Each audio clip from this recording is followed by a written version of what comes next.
In the next several episodes, I'll be sharing the travel guide of the country of Greece.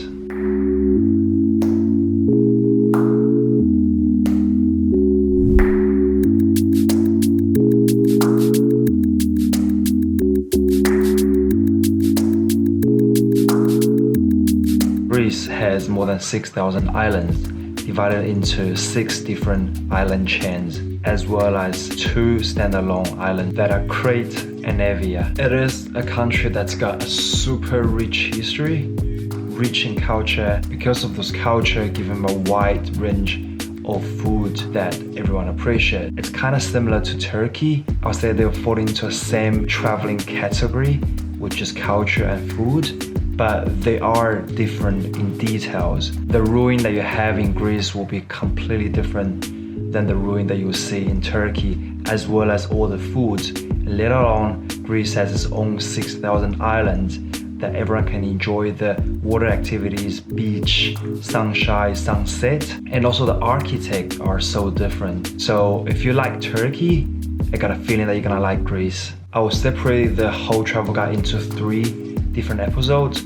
The first one we're gonna talk about experience, the second one will be food and drink in Greece, and then the last episode will be covering the transport, season, and the cost when traveling Greece. A lot of people were thinking about holiday. They were thinking about they were lying on the beach, enjoy the sunshine, maybe have a mojito right beside you, and that is what Santorini can offer. It is one of the 2 most popular tourist places, and the other one is Mykonos. In Santorini, you can expect sunshine from all year, scuba diving in the ocean, as well as Santorini volcano, the Museum of Prehistory Theory, Acropolis Lighthouse, and of course the most famous, Instagram famous blue and white buildings. Because it's a little island and it normally gets crowded, the best way to get around in the island is probably get a moped or a quad bike. There are some safety tips if you are going to get a quad bike. I will leave it in the transport episode. If you like a quieter experience, then you can consider Kimono. The rich culture in Greece leave the country so many ruins. One of the most famous ruins is Acropolis of Athens. In the old days, Acropolis were used as the town center for people to worship, trade, and also for the defense purpose, which is why most of Acropolis are situated on a very high ground. Back in the old days, many Acropolis were occupied by the royal and high status person. It is served as an important center of the community. Acropolis are normally built by the whole on site, mainly chosen for the purpose of the defense.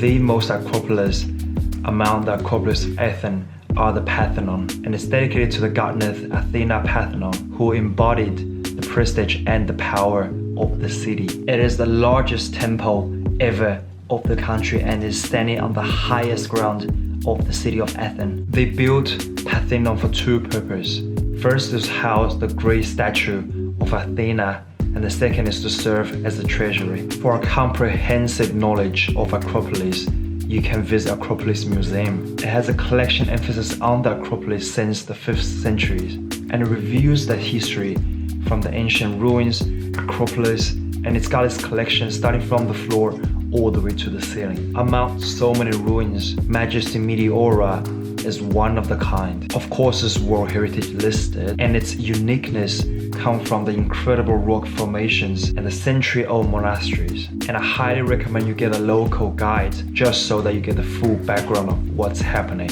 The another unique ruin is Mystras. It's built in 13th centuries and it was the former Byzantine capital. Mystras has a ruin of palace, monasteries, and churches. In Greece, we cannot miss ancient Olympia. It is where the Olympic Games took place every 4 years from over 1100 years. It's where the original Olympic flames get collected. It is one of the country's most evocative ancient sites.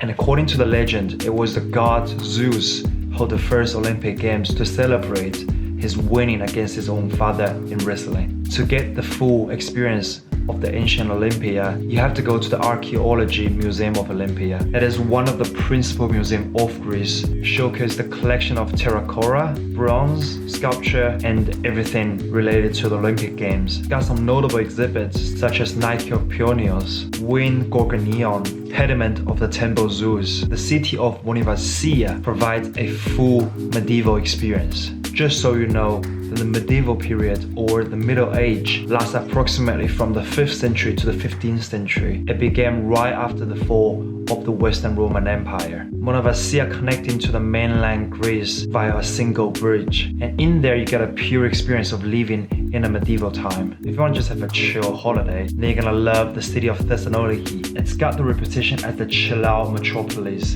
In the city, you're gonna soon learn the phrase halara, which means take it easy. That reminds me of the phrase in The Lion King. Repeat after me. Hakuna Matata. What? Hakuna Matata.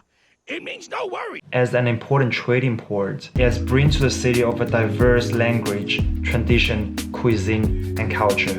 In Thessaloniki, you can try a various cuisine of Greek, Balkan, Jewish, and French. And you can also visit Kapani market for a wide range of fruit and veggies. If you are traveling Greece during the Easter week, the whole country comes to life to enjoy the festival of Easter leading towards the Easter Sunday. They will dye the actual egg into red, symbolizing the blood of Christ. On the Easter Saturdays, the church will wear up in a formal clothing and holding up candles. Soon after that, the sky is lit up by the fireworks. On Sunday, people have a big meal as family gathering. And these are the experience that I found interesting in Greece. There are so many other ruins experience that you can also find in Greece.